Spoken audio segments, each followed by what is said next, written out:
Au niveau, évolutionnaire, par exemple, est-ce que ça peut c'est parce que ça peut pas, se faire en dehors de la matière.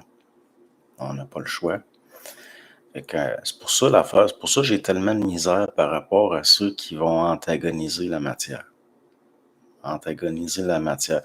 On dirait qu'ils ont plus la sensibilité de ce qu'on appelait anciennement, la création. Puis, je veux dire, la matière est pas mauvaise.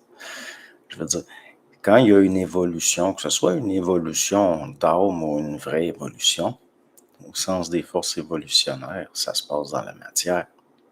Ça peut pas se passer on peut pas être désincarné puis, donc l'affaire, le mandat d'incarnation, oui, étant donné que c'est expérimental, puis que aussi on est dans un plan où il y a une interaction, ben, il reste que ça passe par là, donc il y a des facilitateurs. En même temps que l'autre, même quand il nous nuit, fait partie quand même de ces processus-là. C'est parce qu'on va dire, on subjectivise, on va considérer, bon, ben, comme il y a des gens, ils vont s'être fait battre par leur père ou dénigrés par leur mère. Ils se rendent pas compte que s'ils venaient à bout d'intégrer ce qu'il y a derrière cette expérience-là, que ce serait évolutionnaire. Il y a des gens qui battent pas leurs enfants parce qu'ils ont été battus de la même façon qu'il y en a qui sont pas capables d'intégrer l'expérimental, qui voient pas ce qu'il y a derrière, puis ils vont battre leurs enfants parce qu'ils étaient battus. C'est du mimétisme à ce moment-là de l'inconscience.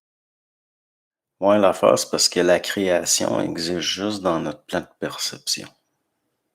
Dans le sens que c'est pour ça que les forces évolutionnaires, ça peut pas exact pour des affaires désincarnées. On a besoin de l'espace-temps. Puis le processus qu'on appelle le créer, c'est l'espace-temps. Même si ce qui a été fourni vient d'autres plans, là, je parle au niveau, pas du matériau, mais au niveau de l'énergie. Il reste que, bon,